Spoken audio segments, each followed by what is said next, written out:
completing. So like that, 6 weeks, 6 chapters is the target. So now the Monday to Friday, 10th chapter will be over. Last time we were having the elaborate discussion over Mamhi Partha Vyapashrita, Episyu Papa Yonayo, Striyo Vaishyo Tatha Shudra, Epi Yantim Paramgati. Now the next shloka of that, I feel the, yeah, we can recite this shloka. Kim Punar Brahma Punya. Kim Punar Brahmana Punya. Rajarshya Tatha. Rajasya Tatha Nityam Asukham Lokam. Sukham Imam Prapya Bhujaswamam. Imam Prapya Vajasama.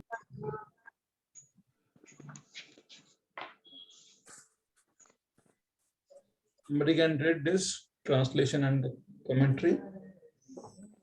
Hare Krishna Prabhuji. How much more this is so of the righteous Brahmanas, the devotees, and the saintly kings. Therefore, having come to this temporary miserable world, engage in loving service unto me. Commentary.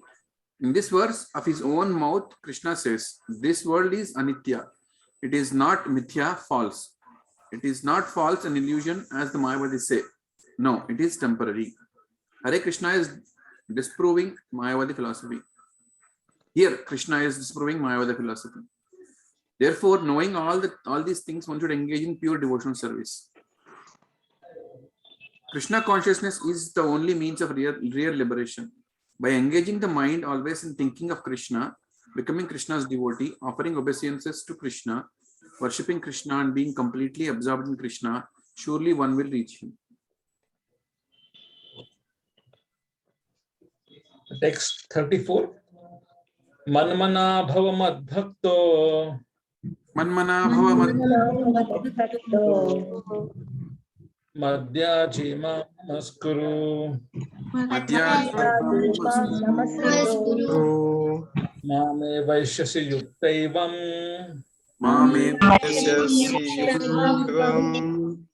Atmanam matparayana.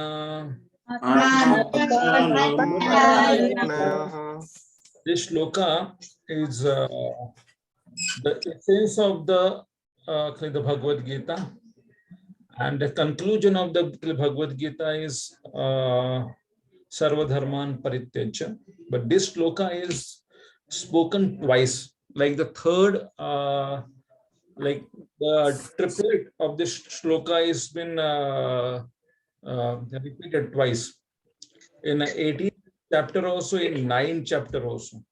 So this is very important shloka. What Krishna wants from us, that is mentioned here. The Krishna's mind or the Krishna's heart is there in this shloka. So this is the shloka which is sense. The conclusion of the is the Sarva Dharman Parityajya Mamekam. Translation and commentary. Yeah, Prabhuji, I will read. Hare Krishna. Engage your mind always is in thinking of me. Become my devotee. Offer obeisances to me and worship me. Being completely absorbed in me, surely you will come to me. The first thing one should do is not just work for Krishna, but engage one's mind in always thinking of Krishna. Manmana bhava mad bhakto, and become his devotee. Baladeva Vidyabhushana says, the mind should be fixed in Krishna uninterruptedly, like honey flows from a bottle. Srila Prabhupada explains in his purport, there is a beautiful poem about Krishna in which it is clearly stated that any person who is engaged in the worship of demigods is most unintelligent and cannot achieve at any time the supreme award of Krishna. The devotee in the beginning may sometimes fall from the standard, but still he should be considered superior to other philosophers and yogis. One who always engages in Krishna consciousness should be understood to be a perfectly saintly person. Sorry, it is a typing mistake. saintly person. His accidental, non-devotional activities will diminish, and he will soon be situated without any doubt in complete perfection. The pure devotee has no actual chance to fall down because the Supreme Godhead personally takes care of his pure devotees. Therefore, the intelligent person should take directly to the process of Krishna consciousness and happily live in this material world. He will eventually receive the supreme award of Krishna. This verse is a essence of all confidential knowledge. It is exactly in the middle of the Bhagavad-Gita. This is the most confidential knowledge. Continue. Yes, please continue. One should always think of Krishna. It is not enough to work hard for Krishna. Voice is while coming the in mind- between. Some other voice is coming in between. If you can just I just muted. yeah. One should always think of Krishna. It is not enough to work hard for Krishna while the mind thinks about something else. Srila Baladeva Vidyabhushana gives the example of a king's servant who, while serving the king, thinks about his own wife and children. Krishna is not pleased by such attitude. He expects from us to be dedicated to him always. Srila Vishwanath Chakravarti Thakura summarizes chapter 9 as follows. So now this question is that Srila Baladev Vidyabhushan gives an example of a king's servant who, while serving the kings, thinks about his own wife and children. So what one should do now? And the Krishna expects a complete surrender. Then what are we doing that? Are we completely surrendering? So what is our standard and what is must like I am just thinking about this line, how manmana bhava mad bhakto will be happening, how the manmana bhava mad bhakto will be happening. This one should always think about that. Okay, we are doing the activities for Krishna. So while doing the activities for Krishna, we should focus our mind also, whether our mind is there in that activity. Krishna wants the complete surrender. Krishna wants the complete focus on him. That Damodar Leela, when Mother Yashoda was churning the butter, no, Mother Yashoda was churning the curd and making the butter. So like that, and then why Krishna got angry over the mother? You was feeding me the milk and you was thinking about what? The boiling of the milk in somewhere else. So the Krishna in that Leela, he is teaching that why your complete attention was not there on me when I was getting the milk from you. Mother Yashoda says that Mother Yashoda was in a mood that for me the service of Krishna, yours, and this energy of yours was wasting, isn't it? So how we can understand all this thing that while so in one line at least we can just see like whenever we are there is a difference between Nishkama Karma Yogi and there is a difference like the Nishkama Karma Yogi and pure devotee. Pure devotee always thinks of Krishna and then does the activity for Krishna, and Nishkama Karma Yogi that does activities and offer it to the Krishna. So we are at now at right stage. We may be a Nishkam Karma Yogi. It's like we are doing some activities and offering that to the Krishna. But slowly, we should think about that. How I can think about Krishna first, and then then do the activity in a complete focus and attention.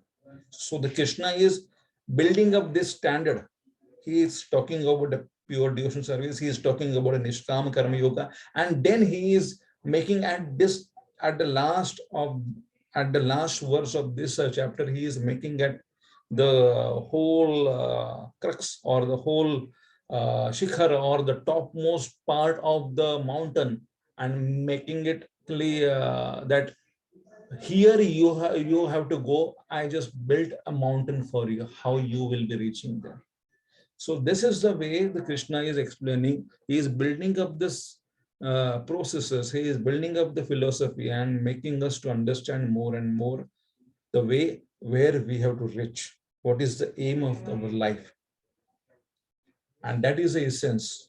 That is the essence of the Gita. He is making it here, and he is giving us twice. That just okay. I am not that much happy. I'm happy, but I'm not that much happy that you are just doing the work for me. But where is your mind? Have you thought about me first, or have you thought about the activity first? That is the standard of Krishna to make us aware that whether you thought about me first or whether you thought about the activity first. I want you to think about me first and do the activity. And while doing the activity, also thinking about me. So that is Krishna is explaining here. Whether like see here the analogy is that Baldev Vidyabhushan is saying that wife and children, while serving the king, the servant is thinking about wife and kid. Whether it is a bad that okay, serving the king and thinking about the wife and children. I just would like to have some answers from you. What is wrong in it? Whether you got some question by reading this, while serving the king thinks about his own wife and children. The servant is thinking. What is wrong in it? Or is The it servant cannot be faithful while But he- thinking. I think the servant wouldn't be able to serve the king wholeheartedly with his full heart. I mean, whatever he would be Maybe, doing, there would be some voidness somewhere. Yeah. Hare maybe Krishna, I think it is meditation. transactional. Hare Krishna, one by one, actually, somebody can speak one by one. And who is speaking that, please tell your name first. So I will be understanding who is speaking. I spoke earlier, Prabhuji. My name is Charanya Narsiman. Hare Krishna. Yeah, somebody else would like to give his understanding over it.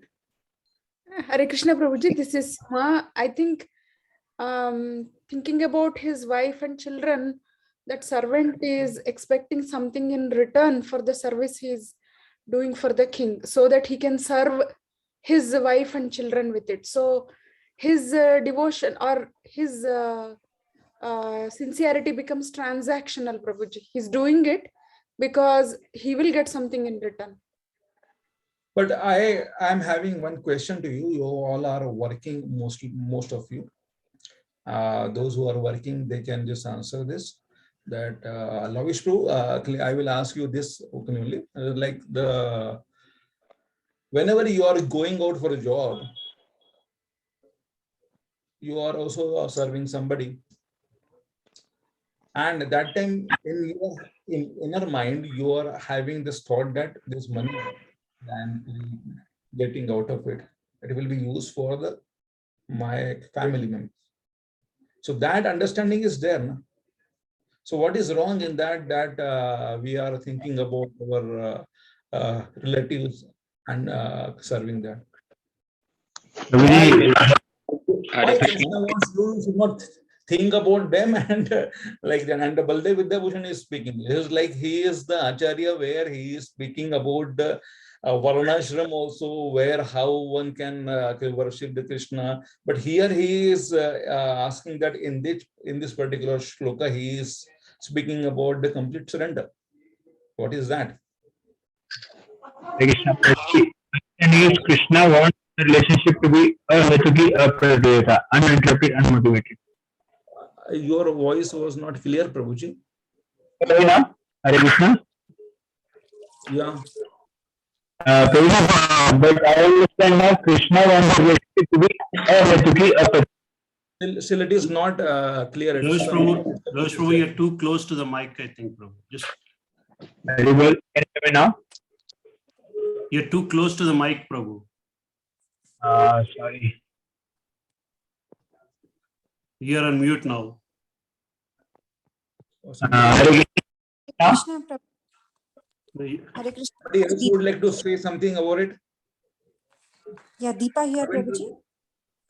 Your hand is Parvin Prabhu. Hare Krishna Lilananda Pranam. Prabhuji, so what I am thinking here is there is like for your materialistic activities, like mundane activities for your working, I think that's fine.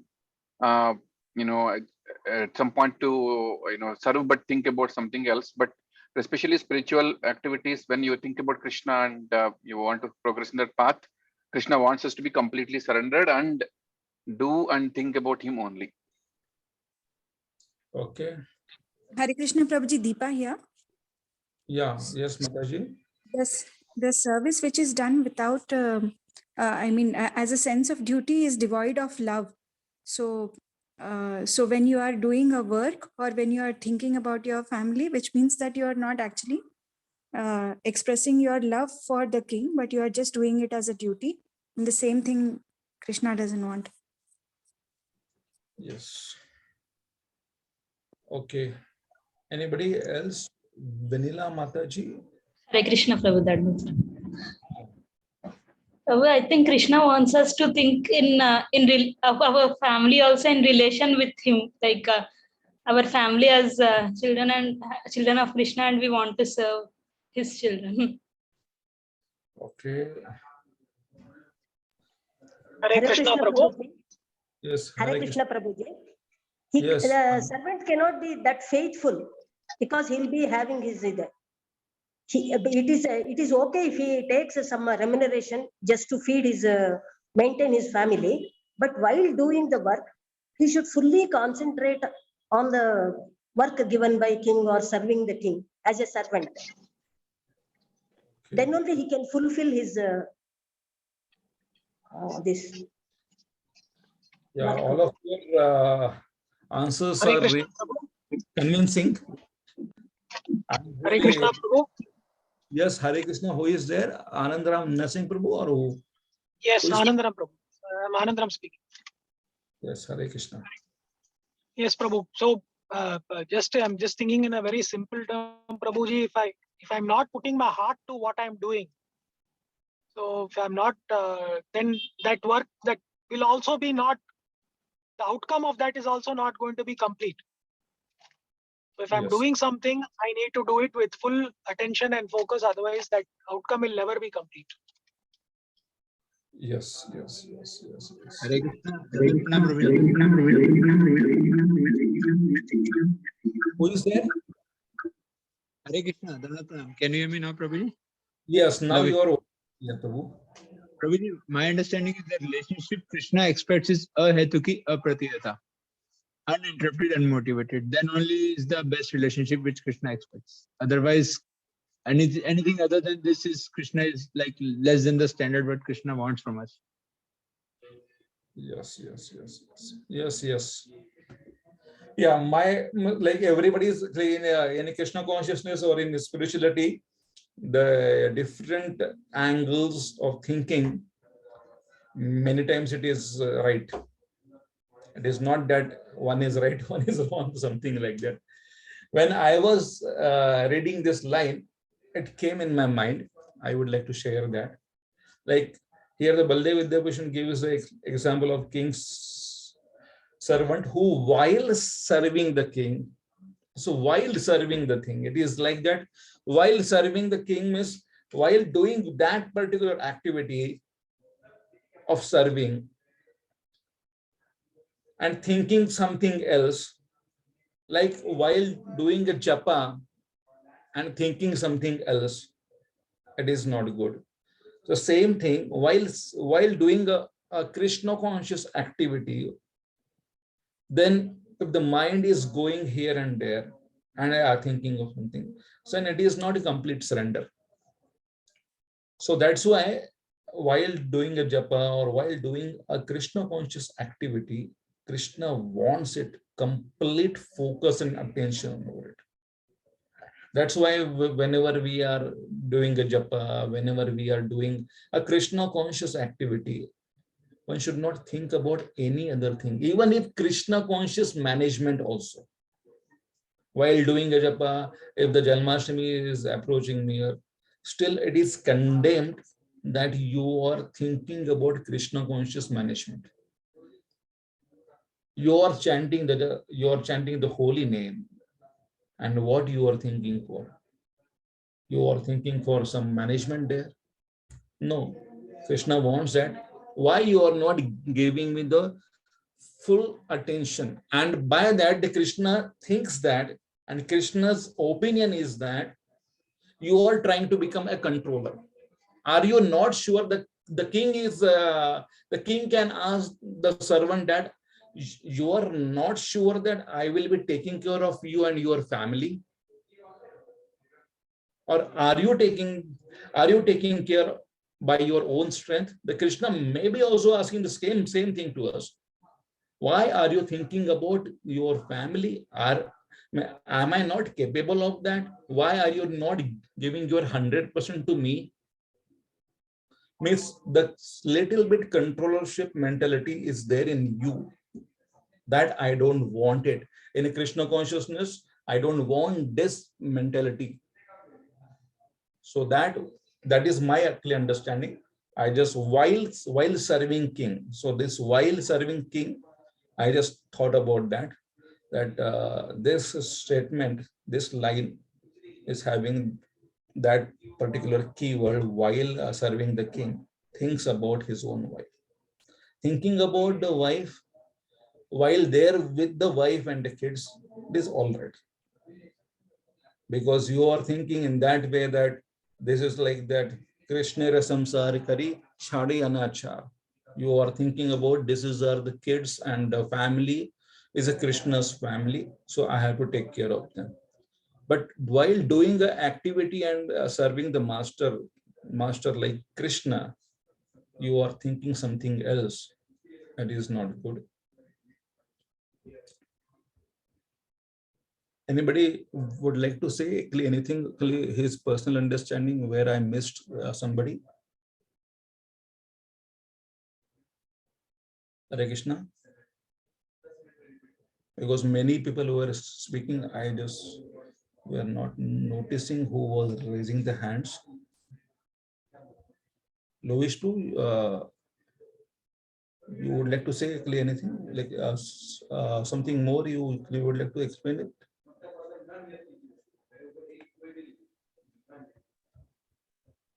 Okay, we can go further then.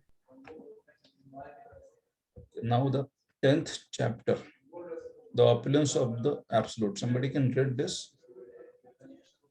Hare Krishna, Prabhu. May I read it, Prabhu? Yeah, please.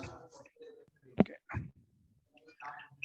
All wondrous displays of a power, beauty, grandeur, or sublimity, either in material world or in the spiritual world, unspiritual, are but partial manifestations of Krishna's divine energies and opulence.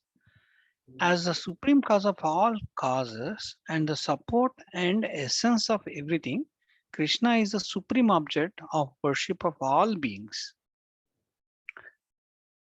So verses 1 to 7.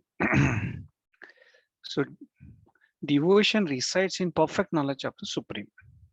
Verses 1 to 3, we're going to discuss on one who knows Krishna as unborn Lord and the sources of all sages and the demigods is undiluted and free from all sins. From version 4 to 6, all qualities originate in Krishna. The progenitors of mankind come from his mind. Verse 7. Verse 7. One who knows Krishna's glories engages in devotional service. That is talking about version 7. Verse 7. Verses 8 to 11. The The Chaturshloki Bhagavad-Gita. The Chaturshloki of Bhagavad Gita. Verses 12 to It's 18, Arjuna surrender and important. request. These are like verses 8 to 11. Everybody should by heart these shlokas. If you would like to explain the Gita in 4 shlokas, so these are the Chatushloki. There is a 3 shloki also. There is a singular shloki which we have seen it in Manmana Bhavamat Bhakto 9.36. No, 9.34 is the Manmana Bhavamat Bhakto.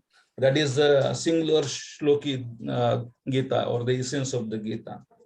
2 shloki Gita also it is there. So this is like the 4, 3, 2, 1.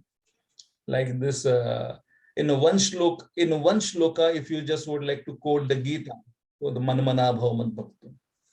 And two shlokas, there are some other shlokas are there. Three shlokis are there. Chatushloki is there. So this Chatushloki Gita verses, everybody can by heart them.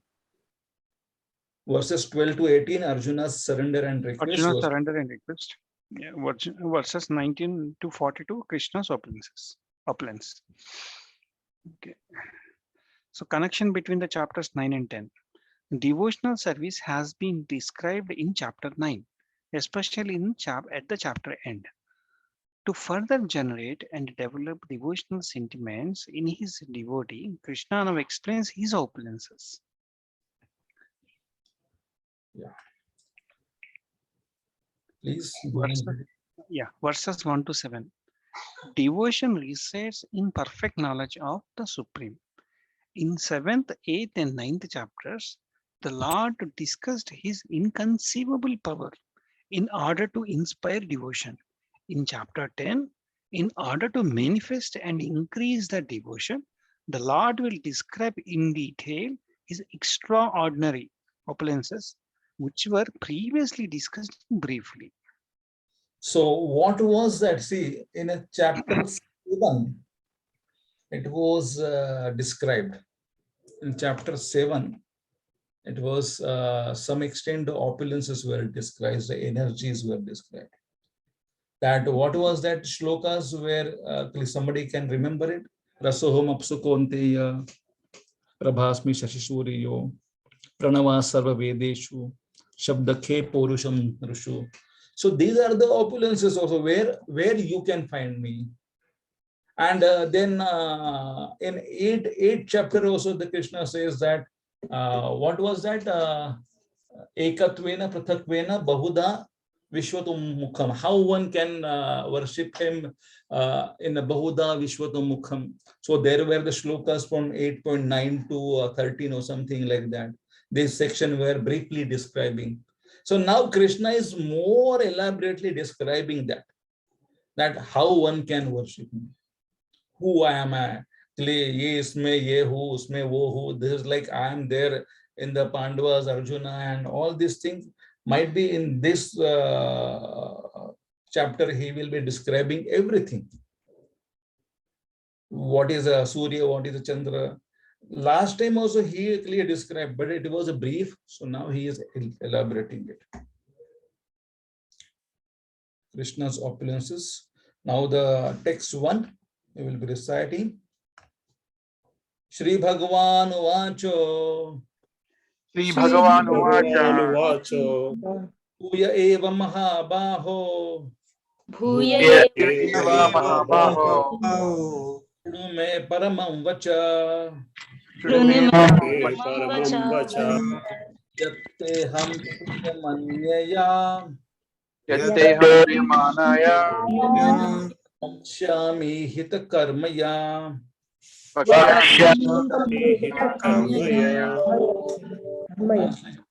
somebody can read. Yes, Prabhu. Hare Krishna. The Supreme Personality of Godhead said, "Listen again, O mighty and Arjuna, because you are my dear friend. For your benefit, I shall speak to you further, giving knowledge that is better than what I have already explained." Krishna commentary. When Krishna was speaking, 9th chapter, especially by the end, he was opening his heart and speaking confidential knowledge. Arjuna was so happy to hear.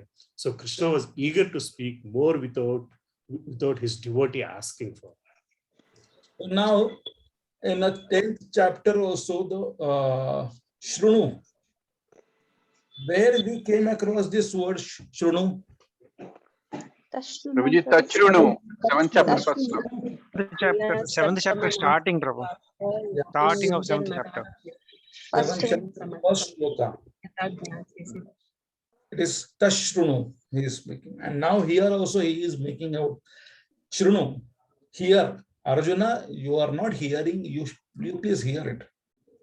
So the Krishna is emphasizing, focusing on this Shrunu process. So that's why the devotional service is of the Shrunu, to hear more, not to speak more, it is to hear. Yeah, please go on reading. Sanat Chakravarti Thakur says, Lord Krishna has spoken about devotional service beginning in the 7th chapter by speaking about his opulences, which is useful for devotional service. He says, Bhuya, I will speak more again, and he will speak Rajavidya again. He has indirectly mentioned that he will speak it by saying Bhuya. Baho, you have performed many great activities with long arms. Now I expect you to show strength of intelligence. Hear this again. Why Arjuna was already hearing, so Krishna wanted him to be attentive. Superior to what has been spoken, and it will surprise you. Hare Krishna, shall I continue? Yeah, please. He'll explain energies, qualities, Aishwarya, Vibhutis in this chapter. Krishna has been explaining about his opulences, about devotional service, and same in more detail will be explained here. Previously, Krishna has explained his Aishwarya and devotional service, and now he'll explain in great details and opulences, which increases or gives devotion.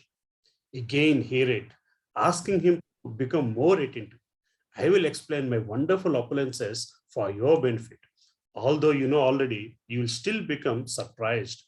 I'm desiring auspiciousness for you because you are Priyamanya, and this will increase your devotion. Hit Kam Yoga. You are hearing like nectar, so I will make you drink more nectar. Commentary continuing. Krishna is going to describe a knowledge that is even better than the most confidential knowledge.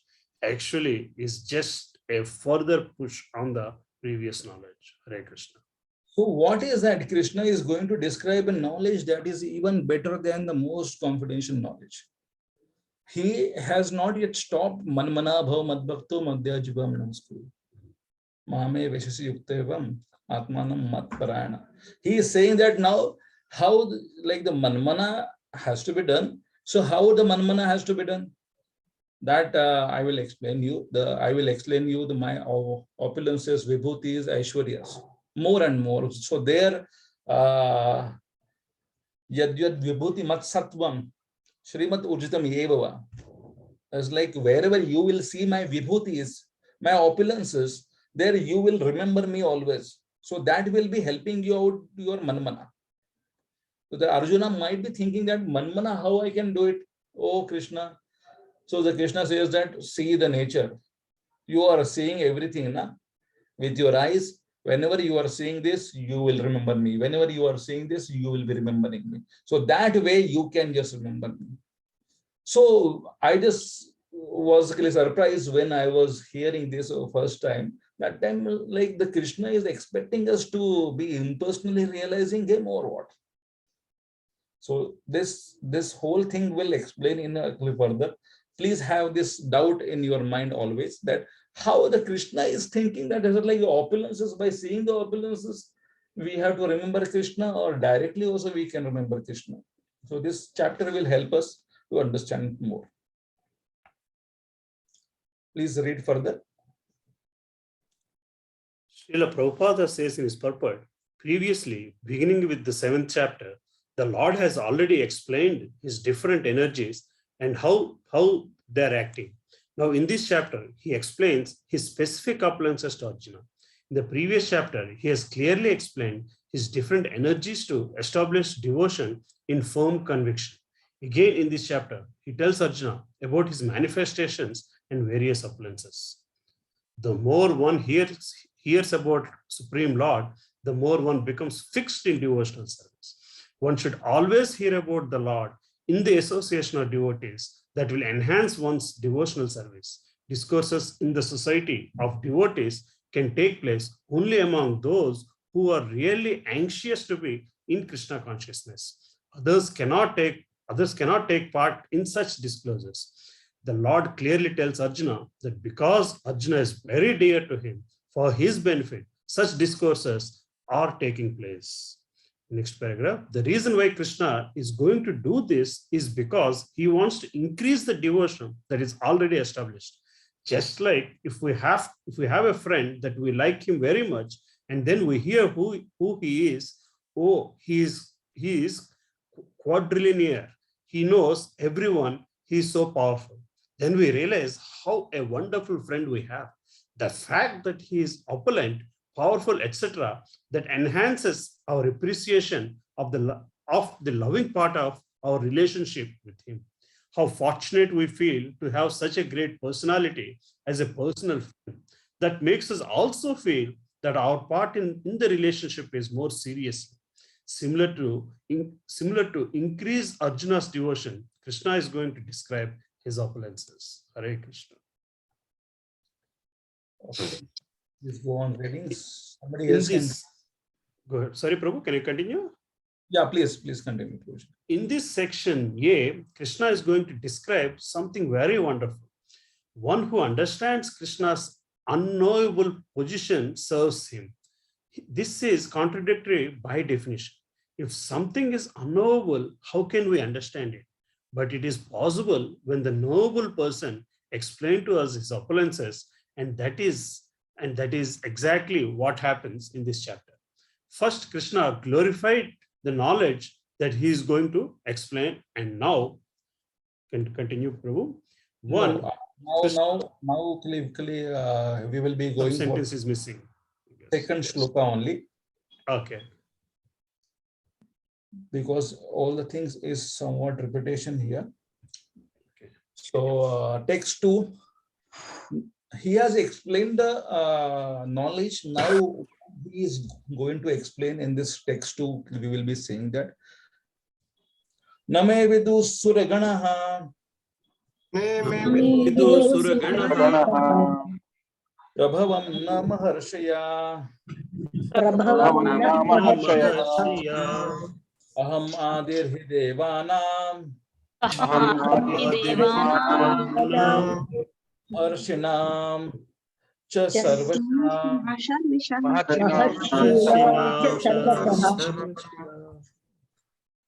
The translation and the purport somebody can read.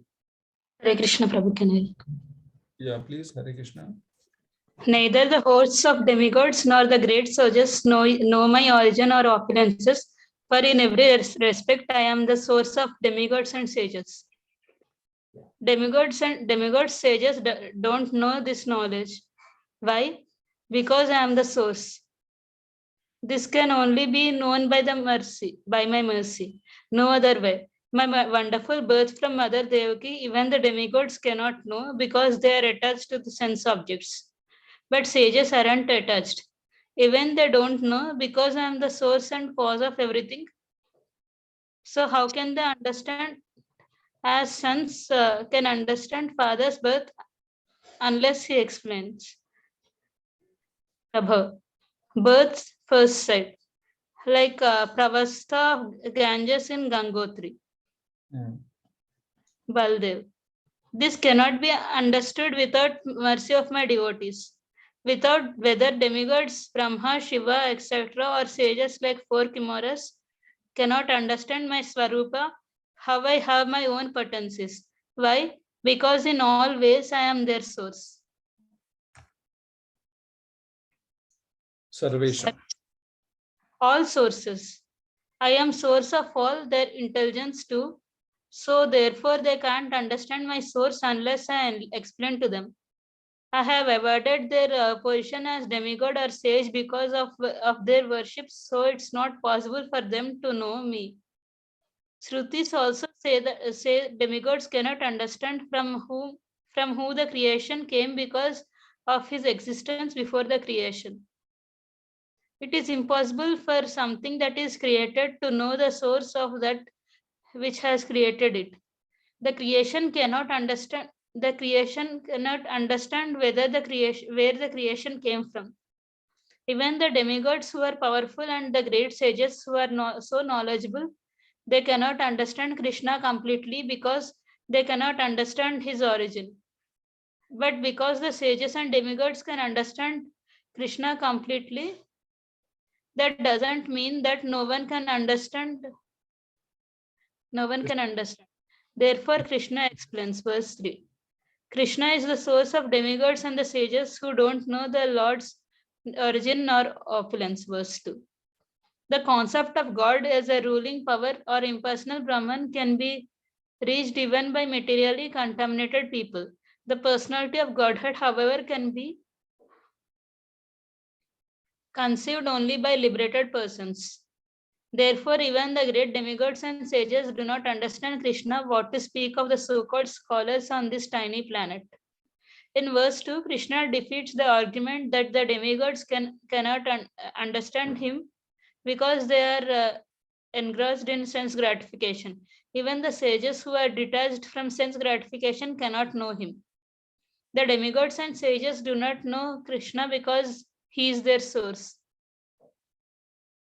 Krishna is the cause of their appearance. He gave them their positions and powers as devatas and rishis, and he endowed them with intelligence and good qualities. In the same way as the sons do not know about the birth of their father, the demigods and sages do not know Krishna's origin and powers. No one can know Krishna unless he hears from him or his devotees. The Krishna here in this second shloka, it is explaining that nobody knows him. Arjuna might be thinking that, okay, this knowledge can be there imparted to the Lord Shiva or the Brahma, or it must be known to somebody, na? The Krishna says that nobody knows it. Only the pure devotees can know it. So don't think that it will be there with somebody. I am telling you some exclusive thing. Please attend. Please hear attentively. It is not there in anybody's books or anybody's mind. I am telling you something which is not yet been spoken. So that's why sometimes whenever we are hearing, we are knowing that this is like somebody will better explain that if I am not hearing. So the Shrunu word, he is focusing again and again and saying that it is like, if you don't think that this will be spoken by or explained by somebody else, because nobody knows it. That's why the attentiveness is required. Oh, Arjuna, don't think that somebody else will be explaining you this thing. I am the only person who knows it about myself. So text 3. Yo mamajam anadicham anadincha. Yo mamajam anadincha. Vetti lokamaheshwaram.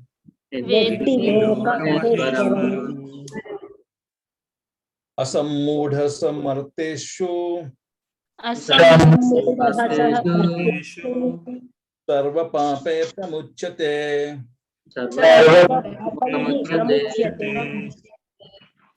Translation purport, somebody can read. Yeah, Hare Krishna. He who knows me as the unborn, as the beginningless, as the supreme lord of all the worlds. He only undiluted among men is freed from all sins. Arjuna says, you are supreme Brahman and you are all pervading from space and time, and now you have taken this form. Why do we say sages don't know you? He lifts his fourth finger and points to his chest, saying, "Yo, mom, one who knows me as one who knows me as Aja. But Brahma is also Aja. But also Anadi, I have neither beginning nor end. Brahma is not like that. Some people know you as a Paramatma and Super Soul. But those who know me as unborn, eternally and still taking birth, these people actually know me." So what is this conclusion? What is happening here? That Aja and Anadi word he is explaining them. That, okay, the Brahma, you are saying that you are Aja, but the Brahma is also Aja. But I am Anadi. I am not only Aja, I am Anadi also. And I am not having the beginning nor end. Brahma is not like that. So some people know you as a Paramatma and Super Soul, but those who know me as unborn eternally and still taking birth, these people actually know me. Who is still taking birth is like I am Aja and Anadi, but still I am taking a birth. Like that, if somebody knows me, then he is really knowing me full. Some people are knowing Krishna as Aja, but they are not knowing him Anadi. Some people may be knowing him Aja and Anadi, but they are not believing that he is taking birth like that. But these three aspects, if somebody knows it, then they are knowing me in full.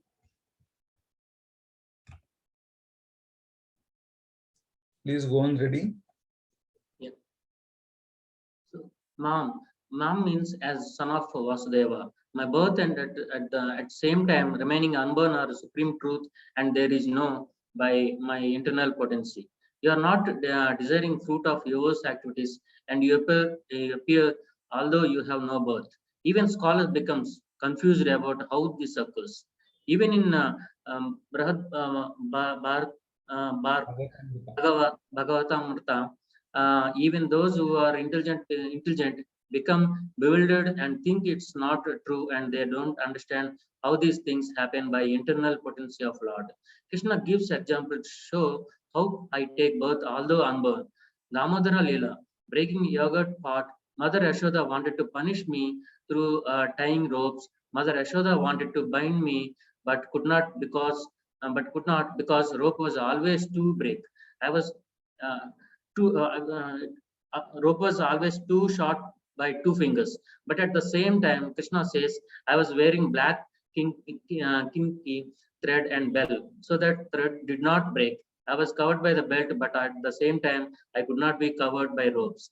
2 fingers, one endeavor, two determination. The Krishna will unlimited thus become limited by his potency. In same way, all the unborn I take birth. This is beyond logic. Now, more that will surprise you. I am Loka Maheswara, and yet I am controlling your horses, and you are controlling me. Those who understand my opulences like this are not confused.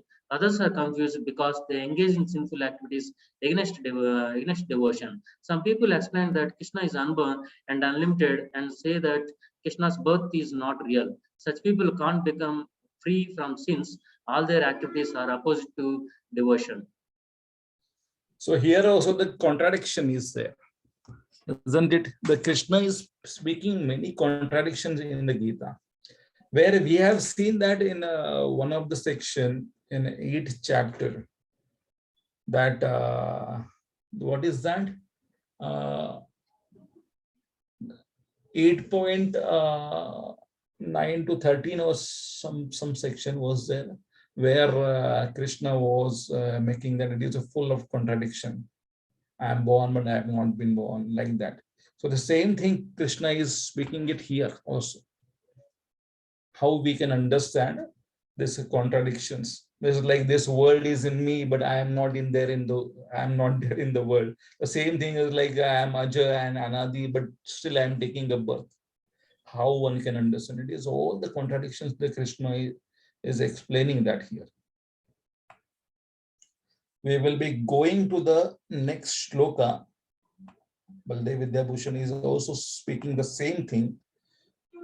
So that's why we will be going to the 4 to 6 shloka. Buddhirjnanam asammoham asammoha बुद्धिर्ज्ञानम् असम्मोहः Shamam satyam damasama क्षमं सत्यं दमस्तमः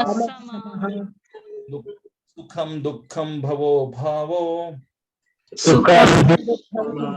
भावो Bhayam cha bhayam eva cha भयम् एव च Himsa samata tustis ahimsa अहिंसा समता तुष्टिः Tapodanam yasho yasha दानं यश Bhavanti bhavabhutanam भवन्ति भवभूतानां Matta eva prathak vidhi Matta eva मत्त एव पृथक् विधा. Translation and commentary we can read. Hare Krishna Prabhuji. Hare Krishna. Intelligence, knowledge, freedom from doubt and delusion, forgiveness, truthfulness, control of the senses, control of the mind, happiness and distress, birth, death, fear, fearlessness, non-violence, equanimity, satisfaction, austerity, charity, fame, and infamy. All these various qualities of living beings are created by me alone. Commentary. Previous verse, those who know me become free from birth, death, and sins. Now, how he is? Vishwanath Thakur's commentary. Even those who know Shastra can't know me simply by intelligence. Why? Because Buddhi Jnana are from mode of goodness and I am beyond modes and goodness cannot approach me. Buddhi means intelligence, capacity to understand subtle meaning. Like an inner sense, gross senses see outward. Intelligence can see subtle meaning. Jnanam, knowledge which refers to discrimination between soul and matter. Asamoha, free from agitation, doesn't become bewildered. These are needed, but is sufficient in acquiring knowledge of me, Krishna. They are like causes, but not in and of themselves. I can't be known by these things.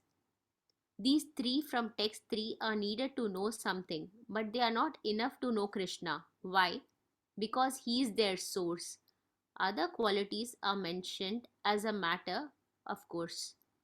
Shema, forgiveness, have capacity to repent to hurt but doesn't. Satya, truthfulness, speaking truthfully, mind, speech and action all the same. Dhamma, control external senses. Sama, control internal senses, especially mind, all from mode of goodness. Sukham, depending on modes. Dukkham, fear comes from mode of ignorance. Abhaya, from knowledge, from goodness, also brings fearlessness. Fearlessness can also be in other modes. Shanta, see equality everywhere. Only possible from spiritual platform or goodness. Ahimsa, also comes from goodness. Not give violence mentally or physically to any living entity. Tushti, satisfaction, can be without attributes or with. Without cause goodness, with cause passion. Tapa, austerity, perform certain activities in goodness or passion. Dhana, charity, possess and give in goodness or passion. Yeah. Fame and infamy. Fame, welfare for others, passion, name and fame, or goodness. All these attributes come from me, my Maya, and therefore one cannot know me by the help of these things. Gita Bhushan. He explains Adi, how he is the source of everything. Now Krishna explains those qualities that he is the source of, Satya, for benefit of others.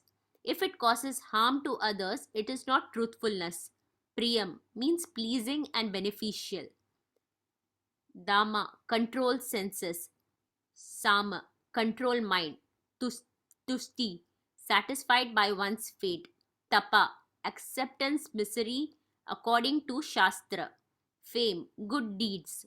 All qualities come from Krishna when Krishna awards. Because they are created by Krishna, they are not sufficient of themselves to know him. Even the great sages and demigods cannot know Krishna because they are all born from him. So one of the quality says Dhamma.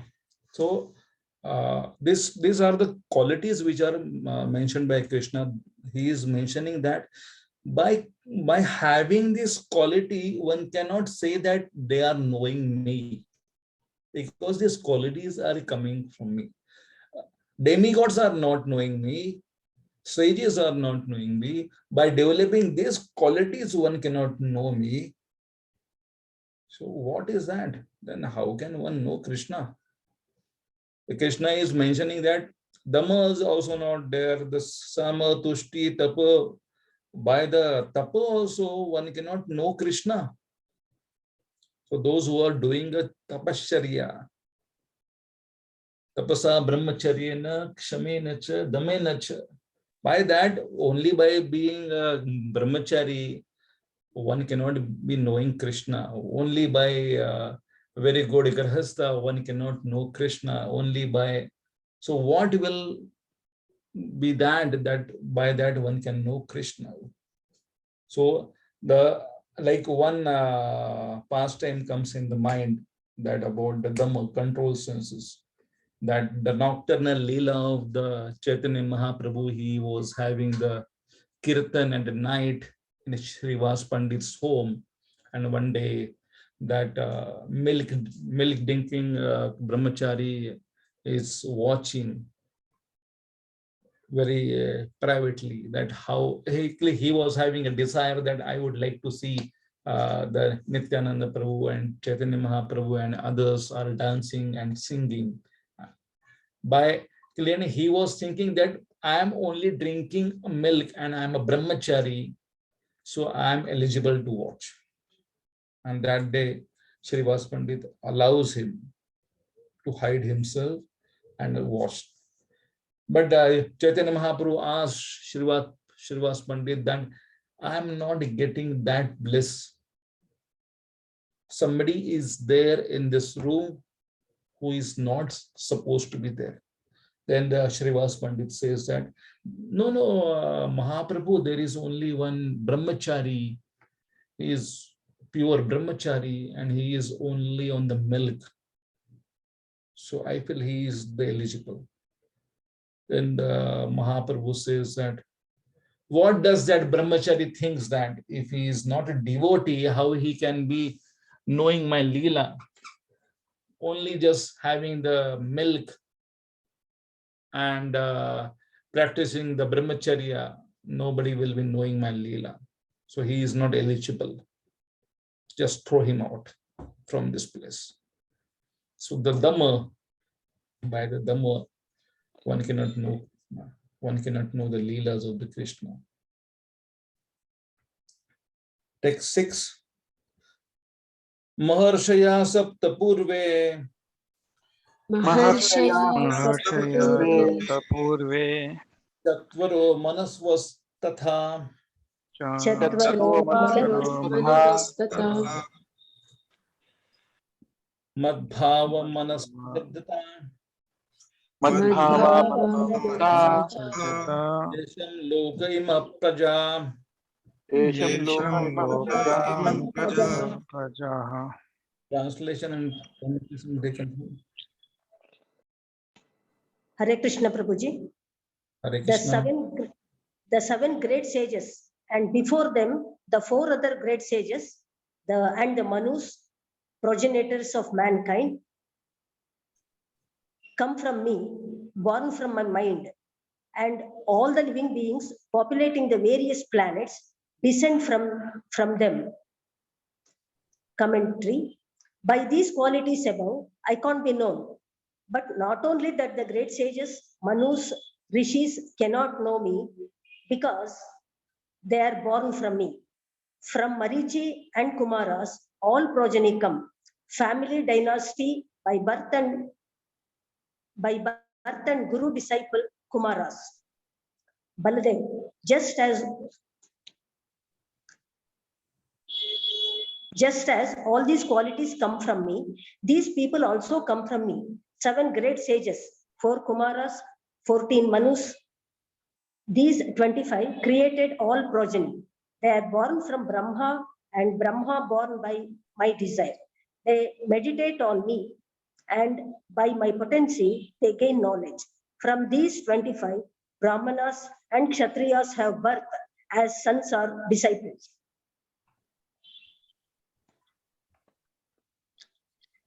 What is the result of knowing Krishna? And one cannot do it by his own effort. By hearing from him, he already mentioned in the previous chapters, one can know him, know his transcendental Position. Position. What is the result of hearing from Krishna, not enviously and faithfully? Please go on reading. All qualities of the living beings are created by Krishna alone. From Krishna's mind are born the progenitors of the world, and the population of the world descends from them. Krishna is the source of everything. Srila Prabhupada writes, of whatever we find, good or bad, the origin is Krishna. Nothing can manifest itself in this material world.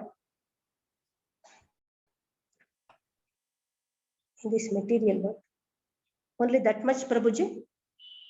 No, please go on reading, which is not in Krishna. That is a knowledge. Which is not in Krishna. That is knowledge. Although we know that things are differently situated, we should realize that everything flows from Krishna. The qualities of goodness are conducive for advancement in Krishna consciousness, and they manifest as a result of devotional service. Srila Prabhupada writes, now for one who wants to advance in Krishna consciousness, Krishna creates all these qualities, but the person develops them himself from within. One who engages in the devotional service of the Supreme Lord develops all the good qualities as arranged by the Supreme Lord. Although the qualities born of the mode of goodness or uplifting, they cannot reveal on their own, since he is beyond the mode of goodness. Therefore, the great sages and the demigods who are established in goodness are unable to understand the Lord. Srila Vishwanath Chakravarti Thakura explains. Next, Prabhuji. Even those who are knowledgeable of scriptures cannot know me by their intelligence, because intelligence and other elements are generated by material gunas like sattva, and although they all originate in me in themselves, they are not suitable for understanding about me, who am beyond the gunas. So the demigods are not knowing me, the rishis are not knowing me, the gunas, by the gunas, nobody can know me. Now the Manus and the Saptarishis and the 4 Kumaras, they are not knowing me. And everybody is generating from this Manu, Saptarishis and the Kumaras. Like the Kumaras are the Acharyas or the Gurus, the Saptarishis are the progenitors, and the Manus, like the 14 Manus, are also progeniting the things. So everybody, the Manushas are not knowing me, the Manus are not knowing, the Manushas are not knowing me. So how one can know? That the Krishna will be explaining after some time. Etam vibhutim yogam cha Itam vibhutim yogam cha mama yo veti tatvata Mama mama yo yo Mayo tattvatah so vikalpena so vikalpena Kalpena yogena yogena matra samshaya. yujyate natra Yena samshaya. samshaya. Translation is go on reading this one.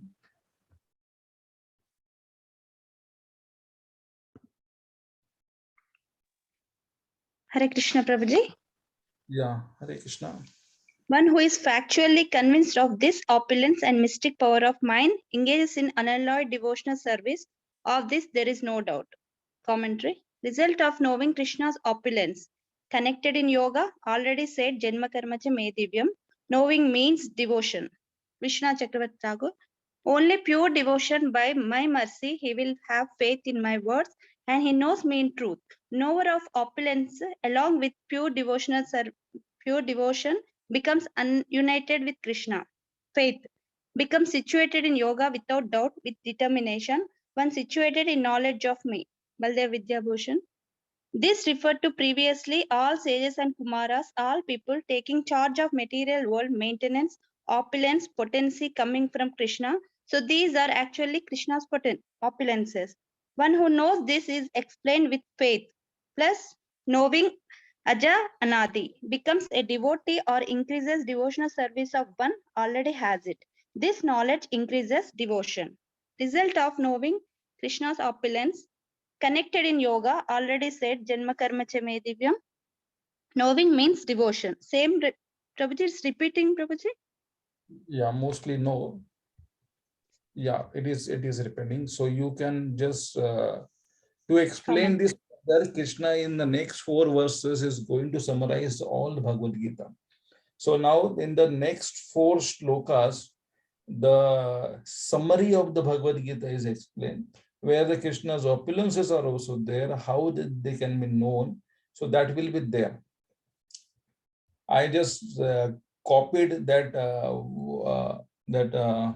Vishwanath Chakravarti Thakur and Baldev Vidyabhushan's commentary, and it was by mistake, it was twice it was. So we will be going to the 8th shloka now onwards. Somebody can read this Chatushloki Bhagavad Gita onwards. Hare Krishna. Go ahead, Mataji. Yes. Thank you, Prabhuji.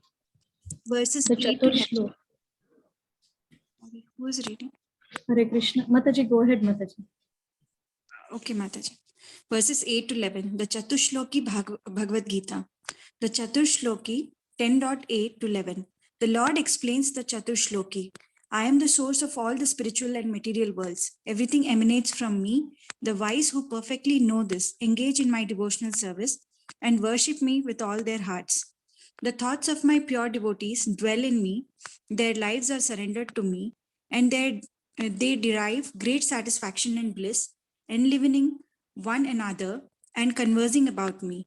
To those constantly devoted to serving me with love, I give the understanding by which they can come to me. To show them special mercy, I, dwelling in their hearts, destroy with the shining lamp of knowledge the darkness born of ignorance. It's very important. Now we will be reciting the Chatushloki Gita. Text 8. Aham sarvasya prabhavo Aham Sarvasya Prabhavo Mattas sarvam pravartate Sarvam pravartate. iti matva bhajante mam iti matva Bhajante mam. bhava Buddha bhava samanvita. Samvita. Please go on reading the translation and the commentary. Translation. I am the source of all spiritual and material worlds. Everything emanates from me. The wise who perfectly know this engage in my devotional service and worship me with all their hearts. Krishna speaks in commentary. Krishna speaks in one line all his vibhuti and who all works by him. Although things appear as matter, but he is the material and efficient cause. Brahma, Paramatma, under Krishna, as they are coming from him. In my form, as super soul, I supervise all within this material world. From me, all incarnations come and preach the needs and goals, such as devotional knowledge. Then he explains characteristics of pure verse 2 part devotion. Bhava means they have some relation. Baldev Vidyabhushan. Chatushloka Gita. Krishna speaks these 4 verses, explains pure devotional service. But before speaking, he gives knowledge. I am Swayam Bhagwan Krishna. I am source of everything. One who taught Brahma Vedas is Krishna. From Atharva Veda, BGA 2, 5 and 6, all quotes. One should understand all this by association of a bona fide guru and thus will attain bhava.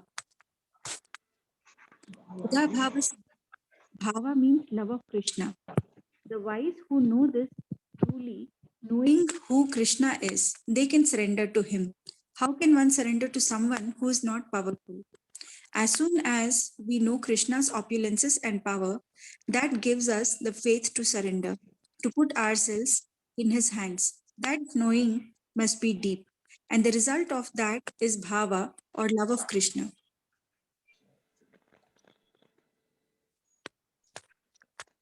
Should I continue, Prabhuji? Yes, yes. Krishna is the source of both spiritual and material worlds. Everything comes from him. The wise who know this engage in his devotional service. Verse 8. The Lord begins the summary of Gita by describing his own true nature, which generates and nourishes bhakti. Krishna is the material and efficient cause, Upadana and Nimitta, of everything. Everything that emanates from him acts because of him. All activities depend on him, and he is the controller of everything. Srila Vishwanath Chakravarti Thakura writes in his commentary, the Lord says, the whole world moves because of me alone, in the form of Paramatma. Because of me alone, in the forms of avatars like Narada, the sadhanas such as bhakti, jnana, tapas, and karma, and the goals of these sadhanas operate. One who understands and applies these teachings realizes that Krishna is the origin of everything and becomes firmly fixed in devotional service. Srila Prabhupada explains. And bhava samanvita, buddha, one must be very well versed, at the same time completely absorbed in spiritual emotion, bhava. This bhava is the very highest platform for coming to the perfection of life. Lecture on Bhagavad-Gita, 10.8, New York, 1967. Hare Krishna. Krishna is explaining the Gita in this first shloka of the Chatushloki, that I am the source of the material and the spiritual energies. So that's why Buddha Bhava Samanvita. So this word is coming that this person knows that I am the source of that. So the who is Buddha Bhava Samanvita. Then the next shloka he is explaining about Machitta Madagata Prana, that person who is my Machitta and who is my Madagata Prana. He is knowing me. First shloka he is mentioning about he is knowing me. I am the source of this material and the spiritual energies. And then how he is loving me, that the shloka is explaining about. The text 9. Machitta matagata prana. Machitta matagata prana. Bodhayanta parasparam. Bodhayanta parasparam. Kathayantashtamam nityam. Kathayantashtamam nityam. Tushyanti cha ramanti cha.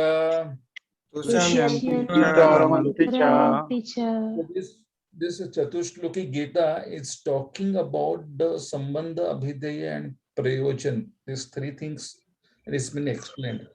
So this is the abhidya, the process has been mentioned. The first one is the knowledge which establish that how the Krishna is the source of material and the spiritual energy. Now here, what they are doing, the person who is knowing me about that I am the material, I am the source of material and spiritual energy. They will be doing, they will be talking about me with each other. Translation somebody can read. Can I read, Prabhuji? Hare Krishna, Prabhu, Dhanapranam. Hare Krishna. Please go on. The thoughts of my pure devotees dwell in me. Their lives are fully devoted to my service, and they derive great satisfaction and bliss from always enlightening one another and conversing about me. So this is a shloka for us. This is the practice one should do it. Machitta prana. They are the machitta, their minds fully engaged in me, and my mind is also fully engaged in them. Madhyagata prana, their lives devoted to me, and my life is also devoted to them. Bodhayanta parasparam. They are talking about me, I also talk about them. The Krishna reciprocates with what we are doing. Then kathayantascha mam nitya. Then I also talk about them. I am also talking about them. They are discussing about me. I discuss with some other personalities or with my own counsel about my devotees. Kathayantascha mam nitya. I also do the same activity daily. Krishna says that. I talk about my devotees, so the devotees are my prana. So the Krishna is talking to himself also that what these people are doing, I am also doing it for them. That is my reciprocation.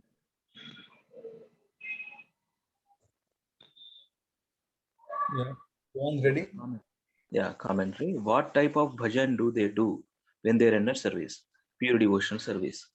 Vishwanath Chakravarti. Such unalloyed devotee attains knowledge about me, which is rare, and their minds become completely eager to hear my names and pastimes, and their life heirs have come to me.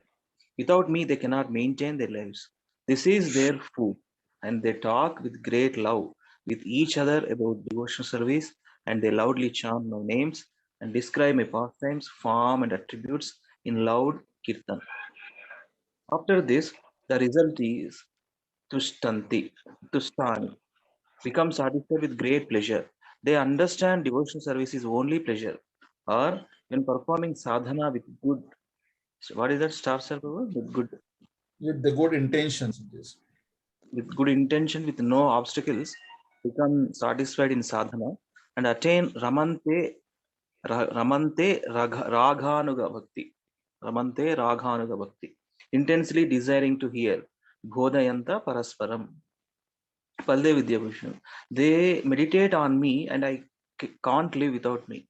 As fish can't live without water, it is like an ocean of devotional service. Chanting, hearing, remembering takes great pleasure in these. As young man enjoys the beauty of a young girl, refers to conjugal Ramante. Hare Krishna.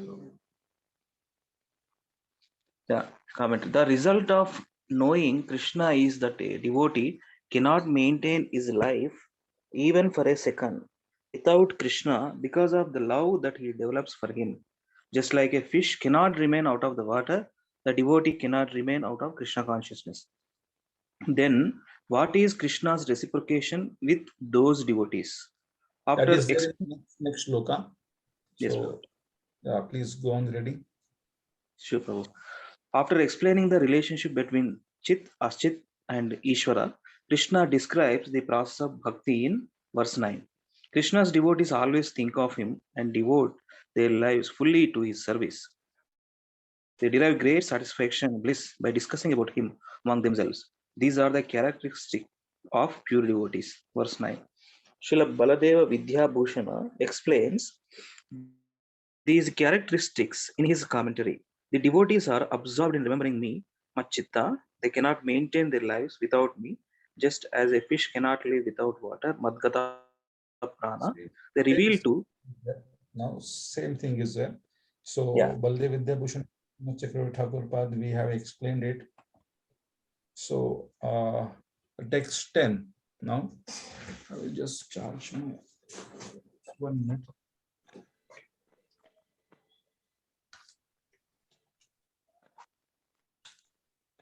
This is one of my favorite verse, Prabhuji. I wanted to read this commentary also with your permission. Okay.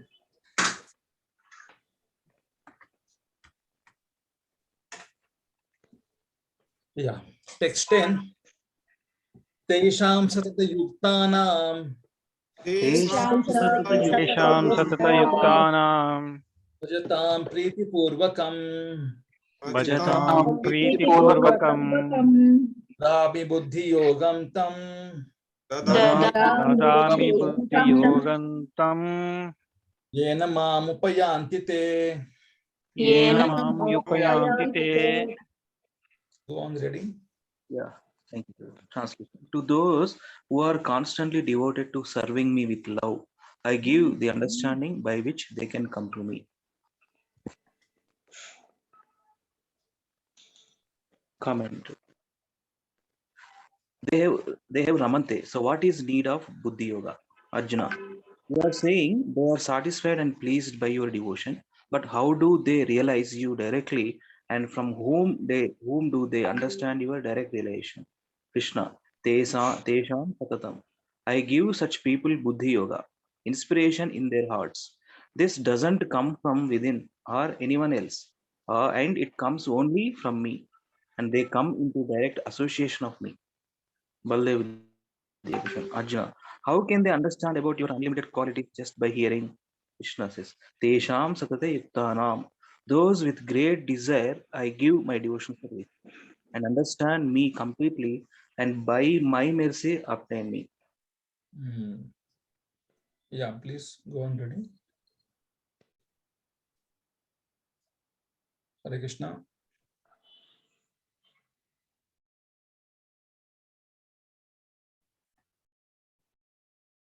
Yoga is the inspiration. It is me. It is my personal association.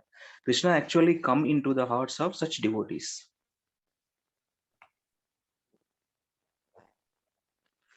Yeah, verses 8, 9 explain the supreme position of the Lord in relationship with the living entities and inert matter, and the process by which the living entities can attain the Lord. Verses 10 and 11 describe how the Lord, out of his causeless mercy, awards the highest benediction to his pure devotees. Thank you, Prabhuji. So 8 is the sambandha, 9 is the abhideya, 10 is the prayojan, some extent, tesham satata yuktanam bhajatam priti purvakam dadhami buddhi yogam tam. 10 is the abhideya as well as the prayojan, because Krishna is rewarding something. Dadhami buddhi yogam tam yenamam vishayam. So text 11. Teshamevanukampartham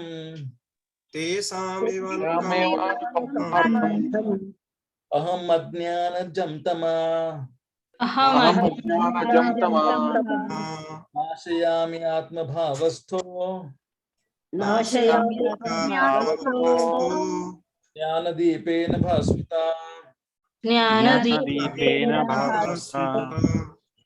Translation. Hare Krishna Prabhuji. To show them special mercy, I, dwelling in their hearts, destroy with the shining lamp of knowledge the darkness born of ignorance. Comment. Last verse, Krishna says he gives Buddhi Yoga, but he also removes their ignorance. Question. Without knowledge, how can one know Krishna and attain him? Answer. For those who are mentioned in last verse, I give by my mercy knowledge and no one else. After attaining my mercy, I take charge. Their knowledge becomes my responsibility. This jnana doesn't refer to jnana in goodness. In this knowledge I give them is different than knowledge that comes from devotion. It is like lamp that dispels darkness. because I personally destroy ignorance. There is no need for them to endeavor for I care for them. By this statement, it shows I supply their daily needs and their spiritual needs. These verses, last four, are essence of Bhagavad-Gita. They remove the distress of living entity and grant peace to him. So this one is not similar to this jnana which has been Krishna mentioned that by the jnana, by the tapa, by this like the qualities which are in there in goodness, nobody can know me. So that is not the same jnana. And Krishna here also again mentioning about the ananyas chintayanto mam ye jana paripasante. The same context he is just mentioning about. Tesham nityabhyuktanam yogakshemam vahamyam. Whatever they are lacking, I will be supplying their needs and the spiritual needs also. Not only the needs of the material, but the spiritual needs also I will be supplying that. The Gita Bhushan, what is by the Baldev Vidya Bhushan, please read it. Ignorance has been in existence in living entity for so long. How can there be light? Those fixed on me, pure devotees, will get my mercy and I will remove the darkness. So I enter their hearts just as we enter into lotus. Whatever ignorance exists due to anadi karma other than me, I personally remove. I manifest my transcendental quality and form for them. For such bhaktas, unalloyed devotees, I maintain them and give them intelligence to act properly. They need go nowhere Then else. yeah, then not to go anywhere else. We can take this after some time. No. This is the same thing. The Vishwanath Chakravarti Thakur Pad is also mentioning the same thing. So that's why we will not be taking. Srila Prabhupada defines Buddhi Yoga as follows. So what is that Buddhi? The Dhami Buddhi Yogam Tam Yena Mam Upayanti. So what exactly the Buddhi Yoga? Somebody can read this. Okay, Prabhuji. To those who are constantly devoted to serving Krishna with love, he gives the understanding Buddhi Yogam by which they can attain him. Dwelling in their hearts and showing them special mercy, he removes their ignorance. Verses 10-11. Srila Prabhupada defines Buddhi Yoga as follows. Buddhi Yoga itself is action in Krishna consciousness. That is the highest intelligence. Buddhi means intelligence and yoga means mystic activities or mystic elevation. When one tries to go back home, back to Godhead and takes fully to Krishna consciousness in devotional service, his action is called Buddhi Yoga. In other words, Buddhi Yoga is the process by which one gets out of the entanglement of his material world. The ultimate goal of progress is Krishna. People do not know this. Therefore, the association of devotees and a bona fide spiritual master are important. One should know that the goal is Krishna, and when the goal is assigned, then the path is slowly but progressively traversed, and the ultimate goal is achieved. Hare Krishna. So, yeah, that Buddhi Yoga, which was the shloka in the second chapter. What was the shloka of the Buddhi Yoga? Somebody knows that?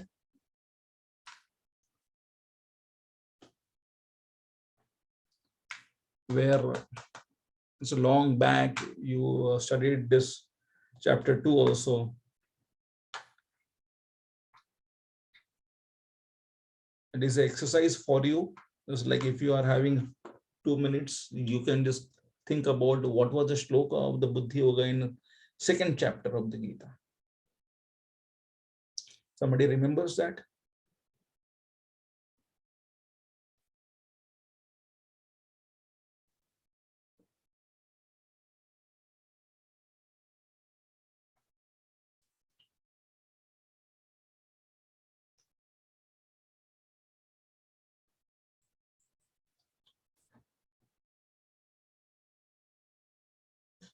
What was the shloka number of the Neha Bhikranam Nashosti Pratyavayana Vidyate? It is 2.40. It is 2.40, Prabhuji. 40. Yeah. 40, Prabhu. Yeah. So 2.39. Somebody can quote that shloka. What was the 2.39? Yes, Prabhu. Ete imam shruno buddhya yukto yaya partha karma bandham prahashyasi. And somebody can read the translation of that. Yes, Prabhuji, I'll read. Thus far, I have described this knowledge to you through analytical study. Now listen as I explain it in terms of working without fruitive results. O son of Pruta, when you act in such knowledge, you can free yourself from the bondage of works. So, what exactly this Buddhi Yoga means? This shloka is of the Buddhi Yoga. This 2.39 and then 2.40 Neha Bhikran Nashosti Pratyavayana Vidyate Salpamapyasya Dharmasya Trayatamate. Then this Vyavasayatmaka Buddhi comes. That so the Vyavasayatmaka Buddhi comes from the Buddhi Yoga only. That Buddhi has been talked here. Like the Buddhi Yoga means it is very close to the Nishkama Karma Yoga only, to know Krishna first and start doing the activity to serve the Krishna without any fruitive results. So the Nishkama Karma Yoga is very close. It is like the Buddhi Yoga and the Nishkama Karma Yoga is the same thing. So, but the Nishkama Karma, so that the Krishna is mentioning about that I will be giving that person as a Buddhi, where he will be absolute and resolute over me. So the same shloka, it is like the Buddhi Yoga is been mentioned here, action in Krishna consciousness without any results in the back, expecting any results for oneself. That is the highest intelligence, that one should work for Krishna.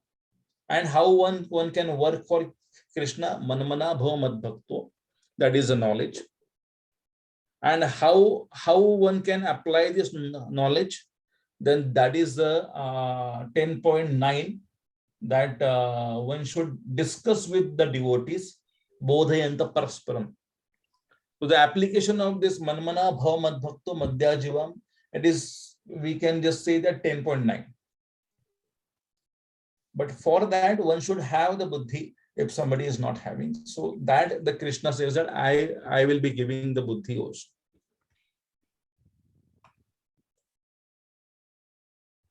Yeah, please go on reading this one. Hare Krishna Prabhuji. Srila Baldeva Vidyabhushan writes in his commentary to verse 10.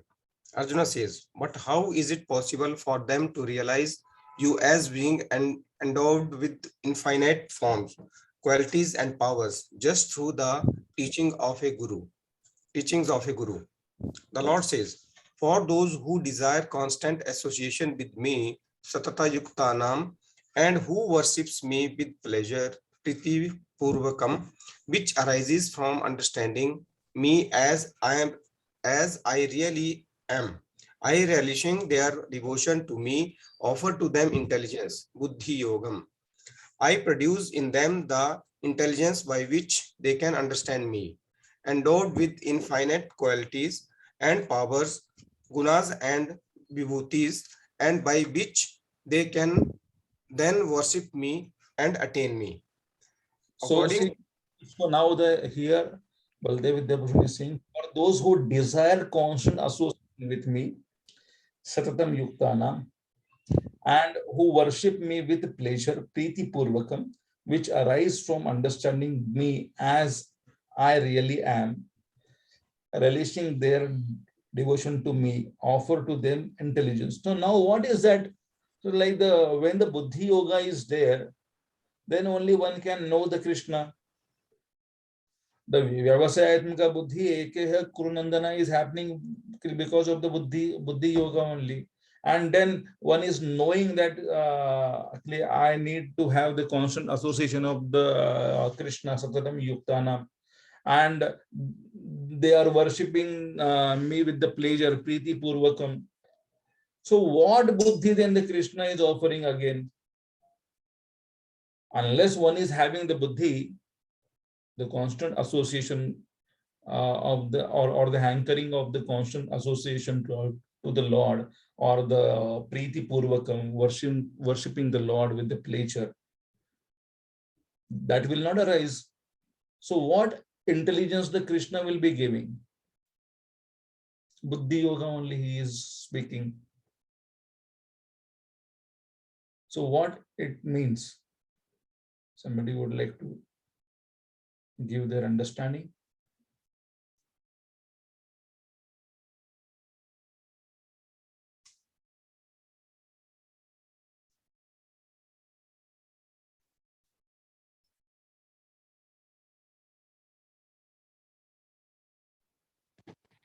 Hare Krishna, Prabhuji. Deepa here. Hare Krishna, Mataji. Prabhuji, this Buddhi Yoga is about Bhakti Yoga. That Buddhi Yoga was Nishkama Karma Yoga. For the Nishkam, whenever we are talking about the yoga, then it is for the Krishna. Na?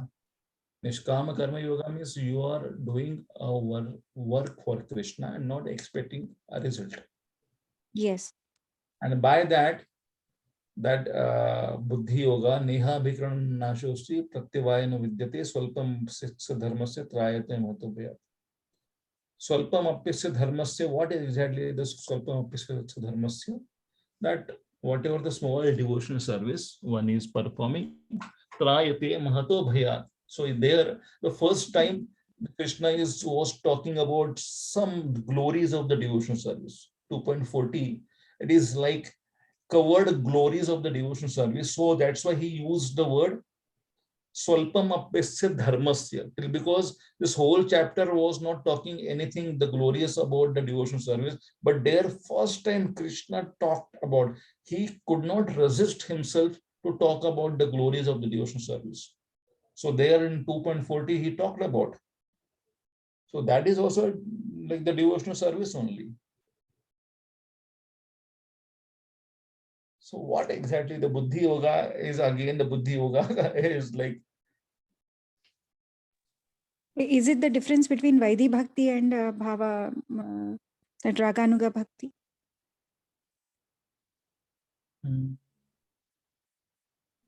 No. No.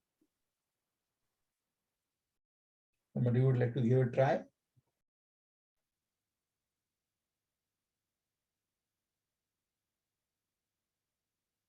Prabhuji, Hare Krishna, Prabhuji. Yes, Hare Krishna, Mataji. Here, Krishna is giving about like knowledge of like both matter and spirit and control of both. Like he is the supreme, like Jnana. Yeah, I just would like to explain in that term that where in second chapter the Krishna talked about the Buddhi Yoga, it is like the somewhat primitive. It's very primitive understanding about the Buddhi Yoga. The Krishna talked about that Buddhi Yoga, by that one can understand that I am the supreme. But he has not given any proof that how he is the supreme and all this thing. That here in the 10th chapter, he is talking about that how I am the supreme, I will be explaining everything there. Even in 7th chapter also, in 8th chapter, in 9th chapter also, he has talked some brief understanding, but 9 and 10th, he is talking more. His opulence is more. He is clear about him more and more. So that's why this Buddhi Yoga, it is very, what we can expanded form of that, where he will be explaining about him more. The Buddhi Yoga, Nishka. So that's why it is like clear about the Krishna. And then I produce in them the intelligence by which they can understand me, endowed with infinite qualities and powers, gunas and vibhutis, and by which they can then worship me and attend me. So it is not a swalpam apyasya dharmasya. By that, like initially he was talking about Swalpam Apyasya Dharmasya in 2.40. Now it is not the Swalpam Apyasya Dharmasya. You need to do more, not a Swalpa, it is more. Because I am explaining you more, so you need to do more. So that's why 10th and 11th it is like that, and at the 12th the devotional service has been mentioned. The chapter name is only the devotional service. So where nothing is gray or nothing is white and black, everything is white there. He is establishing that. So 12th chapter, it is like this is the understanding where now I explained you everything. Now how to do a devotional service, that I will be explaining. So that these are the connections. He is explaining about the most confidential knowledge. Then he is explaining about the vibhutis and aishwaryas of the Lord in the 10th and 11th.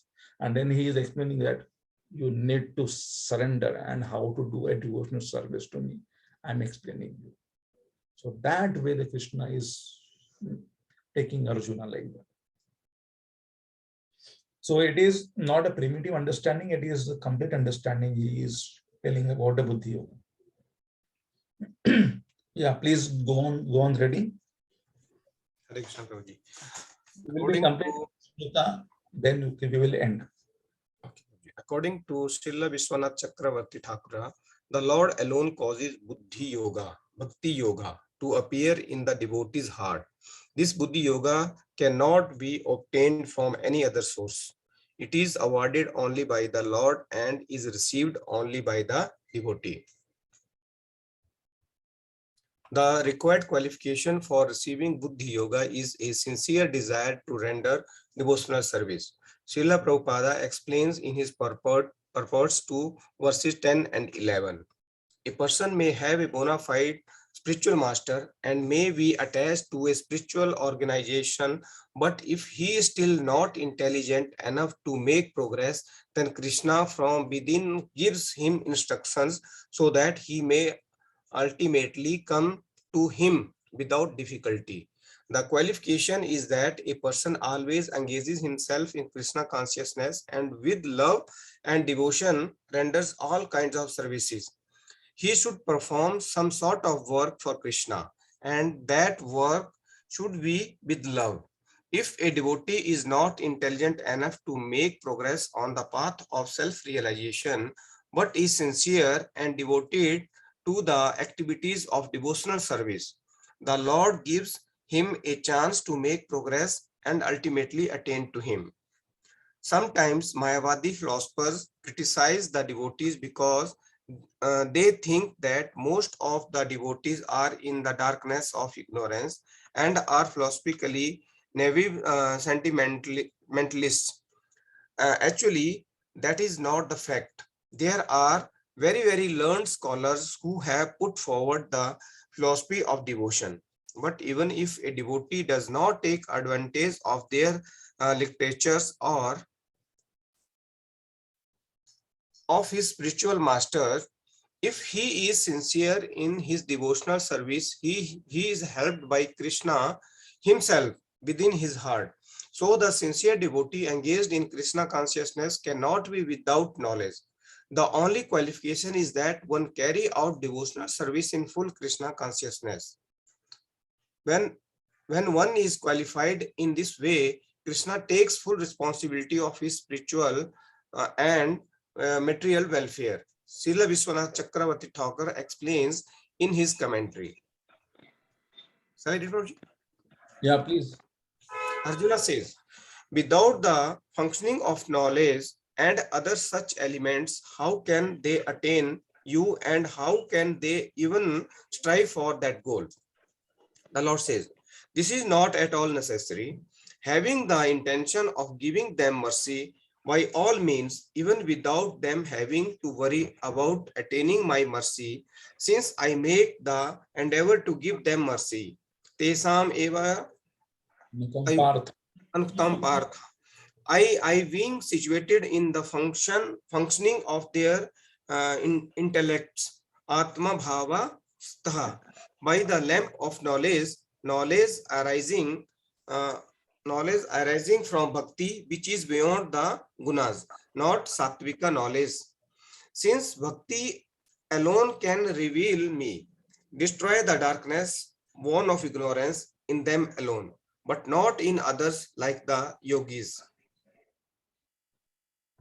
I alone do this, all in my own. Why should they strive for this purpose? I have already said that I carry the responsibility of their spiritual and material welfare. Yoga Shemam Vahamya. Vamyaham. Yeah. I accept the responsibility to supply all their material and spiritual requirements.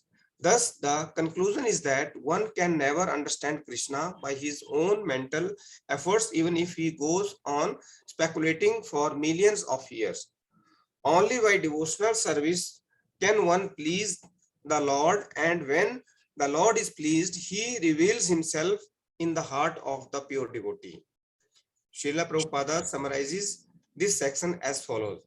Due to the contamination of material association through many millions of births, one's heart is always covered with the dust of materialism. But when one engages in devotional service and constantly chants Hare Krishna, the dust quickly clears, and one is elevated to the platform of pure knowledge. The ultimate goal, Vishnu, can be attained only by this chant and by devotional service, and not by mental speculation or argument. The pure devotee does not have to worry about the material necessities of life. He need not be anxious, because when he removes the darkness from his heart, everything is provided automatically by the Supreme Lord, who is pleased by the loving devotional service of the devotee. This is the essence of the teaching of Bhagavad-Gita. By studying Bhagavad-Gita, one can become a soul completely surrendered to the Supreme Lord and engage himself in pure devotional service. As the Lord takes charge, one becomes completely free from all kinds of materialistic endeavors. Hare Krishna. So we are ending up here only. So the next time we will be there from 12 to 18 and 19 to 42 or something like that. This section is there. So the Vibhuti will be explained. Now the Arjuna's surrender is there, and then the Krishna will be explaining about the Vibhutis. What are the Vibhutis he is having? So the Vibhutis, it will not be taking much time, because Krishna will be explaining who am I, what am I, like that. Now the Arjuna section, like Arjuna's surrender, it will be there, and then this is like the first time that after saying that 2.7 Shishyaseham Shadimam Tam Prapannam, and the Arjuna will be speaking that I'm surrendering also. Again, he is speaking about that. So it will be there on Wednesday, Hare 6:30. Krishna Prabhu. Can this document be shared? It is not yet shared in WhatsApp group, Prabhuji. Yeah, I just thought about that. Like okay. So till 7, 8, 9 chapters, I can share it to you then, like that. Thank you very much, Prabhuji. Tomorrow only, actually, I will be sharing it to you. Hare Krishna. Thank you, Prabhu. Hare Krishna. Thank you, Prabhu. Prabhupada ki jai. Yeah, Jai Hare Bhagwan. Krishna. Hare Krishna. Pranat, Pranat. Hare Krishna, Prabhu. Lilananda Prabhu. Hare Krishna, Lilananda. Is there? Yeah, he's there, Prabhuji, he's there. He's there, Prabhu. Prabhuji, that open book assignment of the first 6 chapters, if you can just send it to us. If it is not Prabhuji. So I will just check. Then I will ask you afterwards. If it is sent, then it is my mistake. No, it is sent. It is sent, Prabhuji. I have sent it, and Chaitanya Prasad Prabhu replied also. Okay. I will just check. Yeah, you are also marked in that, Prabhu. Yes. Hare Krishna. Hare Thank Krishna. you. Hare Krishna, Prabhu.